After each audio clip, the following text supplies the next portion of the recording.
I've heard the skeptics say that humanoid robotics is just another sci-fi distraction, another way to sell hopium about a future where work becomes optional. Today, I'm going to show you 3 things that I believe change that conversation entirely. First off, why successfully cracking general-purpose humanoid robotics is not optional if you want to dominate the next 20 years. Second, the real competitive landscape where Tesla stands versus Figure 3, Boston Dynamics, and Unitree, and why the race is far closer and more winnable than most people think. And third, why the charts are telling me this moment might likely be a generational entry point for Tesla stock. Wall Street is still pricing Tesla like they are losing the trillion-dollar autonomy war. Today, I'm exposing who is actually winning in the robotics category. Welcome to the absolute bleeding edge of February 2026. We are putting Tesla Optimus, Figure 3, and Boston Dynamics Atlas, and that insane Unitree G1 Kung Fu robot into a death match. We are breaking down the exact AI training methods, the massive design hurdles, and the absolute financial upside the market is completely blind to. Let's kick things off with the Unitree G1. You have all seen the viral clips this month. Now let's set the record straight on that massive Lunar New Year Kung Fu show with 50 synchronized Unitree robots. Now, was there a full room of guys in haptic suits controlling them live? The answer is no.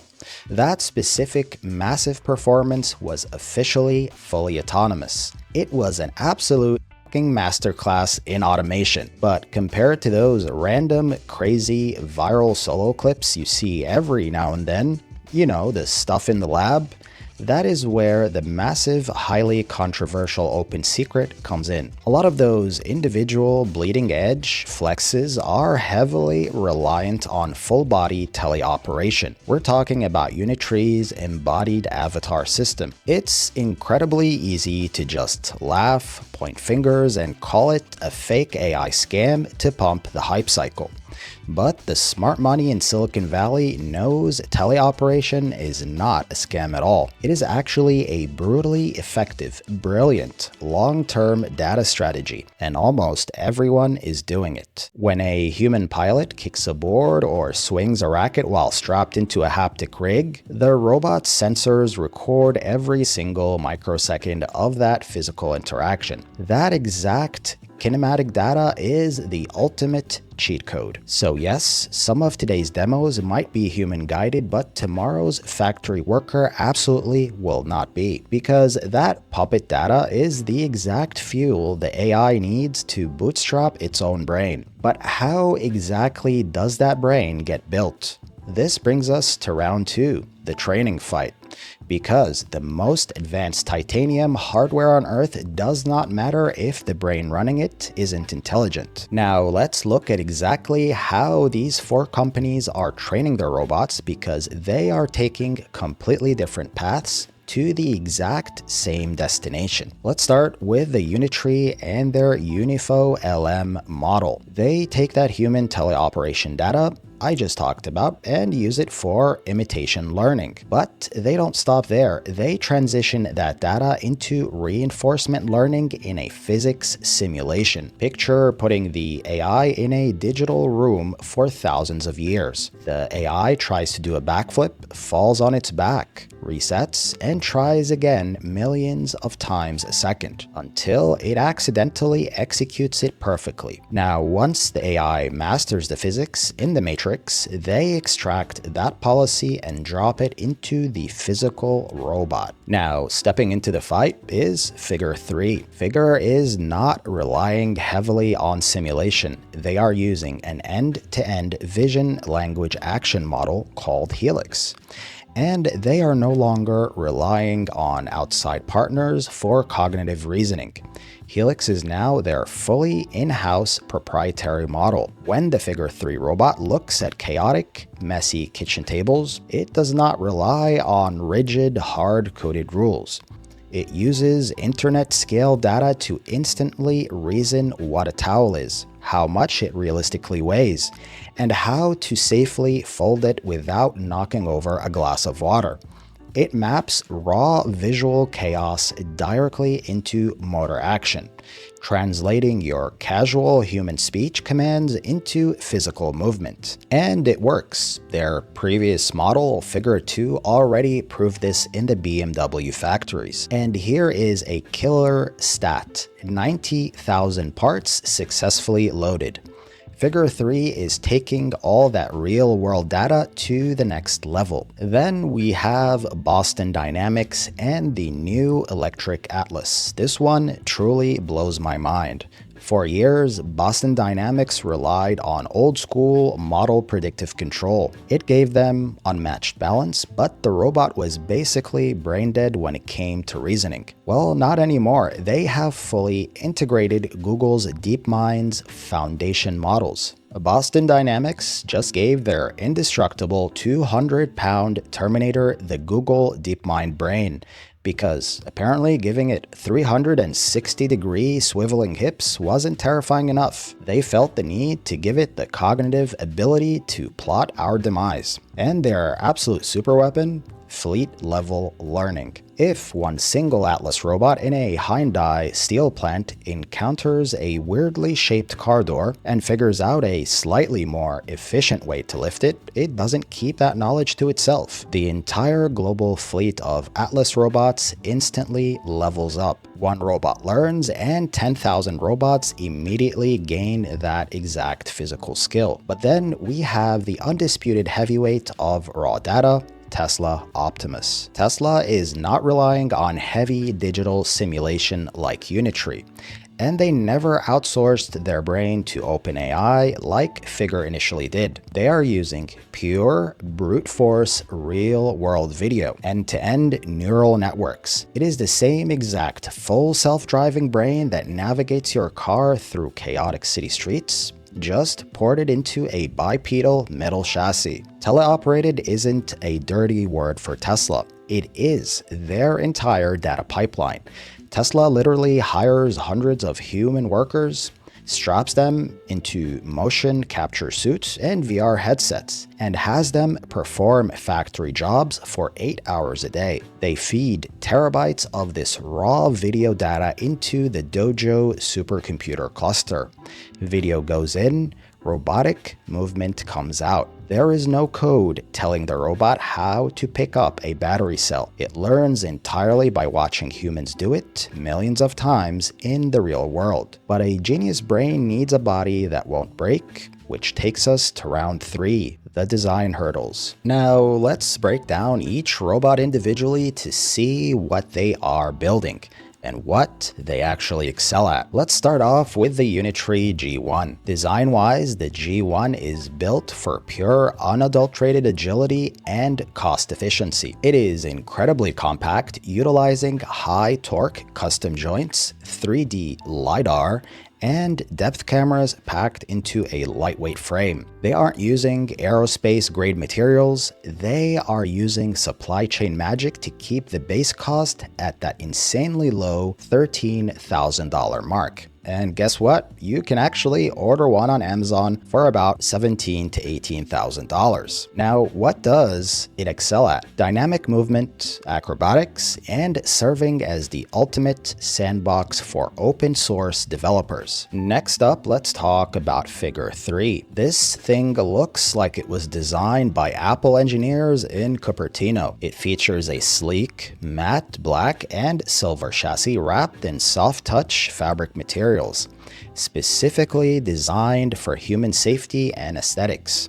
It has a massive custom battery seamlessly integrated into its torso, and an array of microphones to interface with its Helix cognitive engine. Now, what does this excel at? Mainly human coexistence and complex reasoning. It is rumored to be the smartest robot in the room when it comes to navigating unpredictable human environments, like a messy kitchen or a dynamic BMW assembly line. Then we have the electric Boston Dynamics Atlas. Boston Dynamics looked at human anatomy and completely threw it in the trash. The electric Atlas features completely unconstrained 360-degree rotational joints at the waist, hips, and neck. It can bend the legs completely backward, spin its torso 180 degrees, and stand up from the floor in a way that breaks human physics. It's an uncompromising mechanical masterpiece for heavy industry, even if it looks absolutely terrifying. And for battery limits, Atlas features autonomous self-swapping batteries. When it runs low on juice, it walks over to a dock, mechanically swaps its own battery pack, and goes right back to the line for 24/7 continuous operation. Now, the Atlas excels at heavy industry,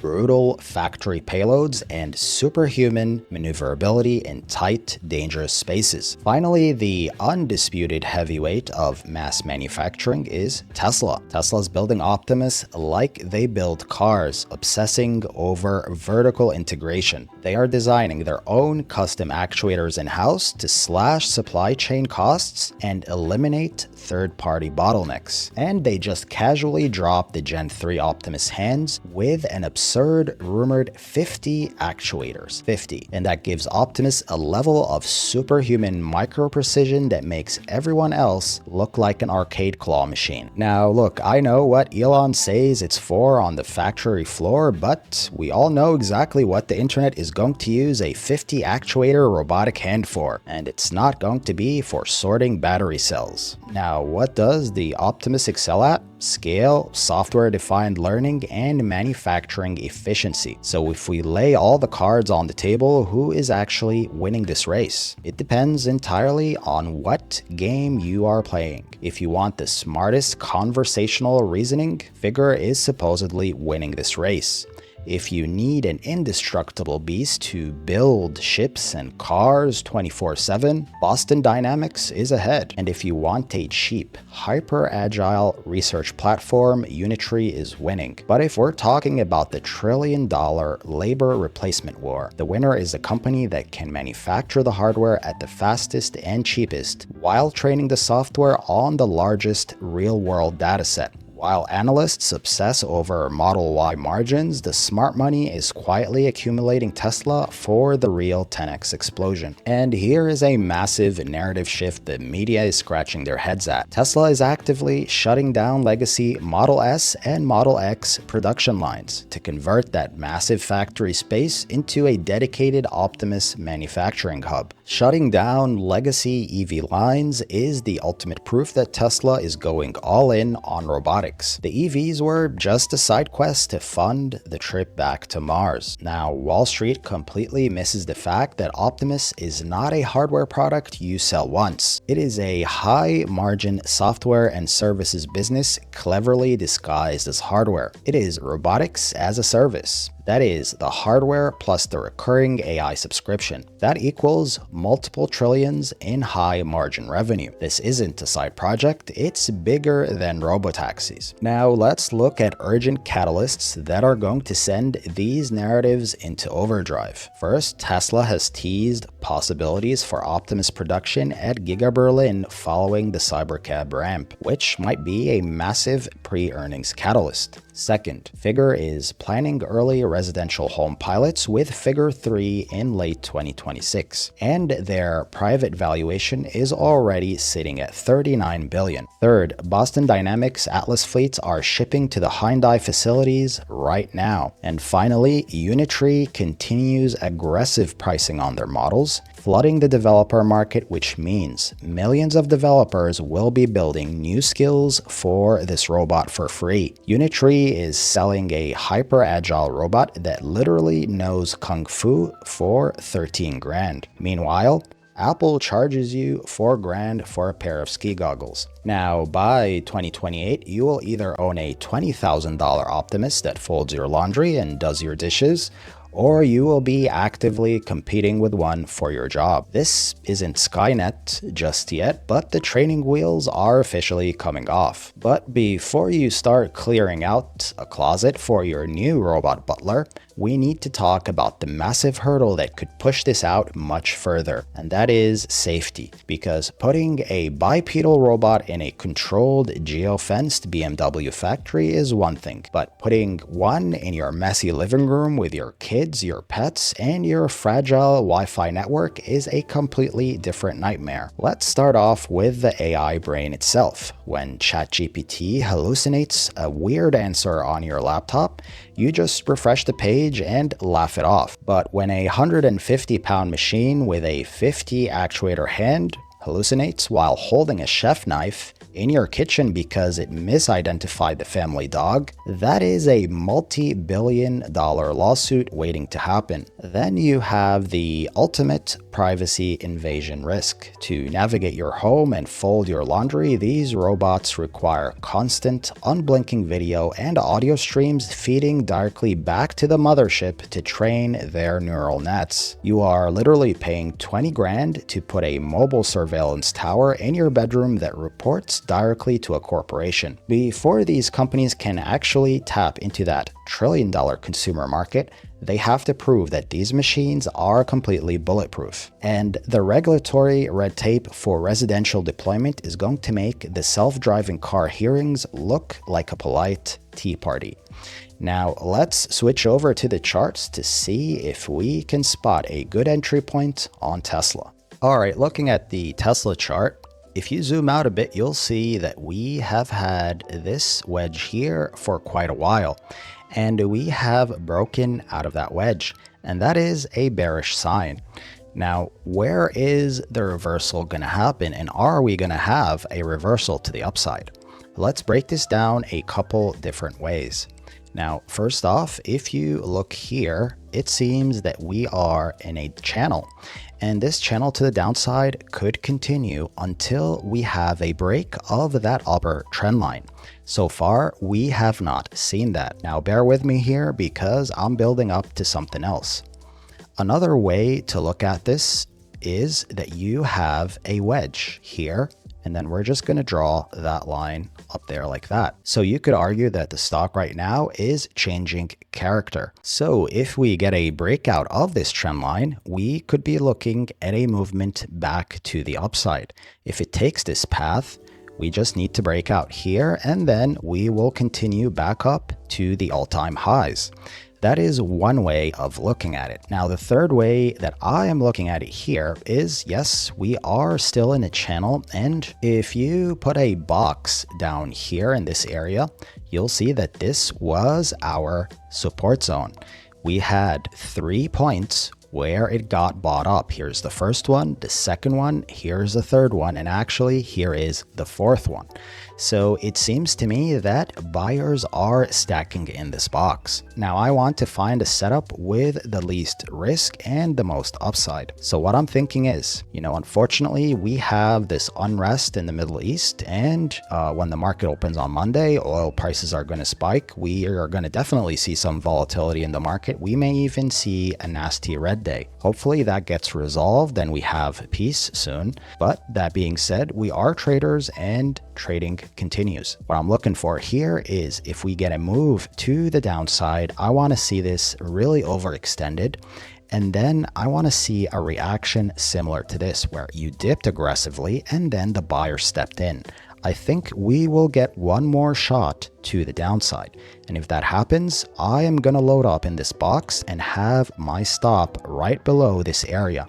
Now, if this works, let's say we get in here for about 4.5% risk, and then your upside would be about, let's say 17% back up to the trend line. That is the conservative target on Tesla. But I think that when we have more catalysts this year, we are going to break the highs. Not saying it's going to happen right away, but I really believe it's going to happen this year, and we are headed to about $600 plus. Now back to the scenario where it decides just to move straight up. If we break this trend line to the upside, then that for me is a breakout signal long. And I don't just want to see a quick breakout like we saw here and then a fade. I want to see a breakout and a clean confirmation. I need to see it hold. I wanted to get in long here on Tesla, but it didn't show me strength. And then here, this was where I said the turning point is. We have this pocket where we have 2 trend lines. We have one trend line coming up here and one trend line coming down this way. And when you have 2 trend lines intersecting, you typically have a very strong resistance area. So The name of the game right now is patience. I understand the feeling of FOMO and wanting to get in, but usually FOMO gets you burned like it did up here. Everyone, including myself, thought that this was the move where Tesla would continue putting in new highs. If you bought up here, you got burned pretty badly, so you want to be buying extremes. Here, I did try and take a long, and it rolled over through the trend line, so you stop out when this happens. I got out pretty early once it started showing weakness. You want to be buying at the extremes and then riding it back up. You don't want to be buying up here worried that the train is going to leave without you. Now, I hope you guys found this video helpful. This channel is new, and if you want to help us grow, do me a favor, hit that like and subscribe button. Also, I analyze charts throughout the week, and I drop those charts on X. So if you want to follow me on X, I'm going to put a link in the description of the video. Take care, guys, and I will update you soon on what the market is doing. Peace.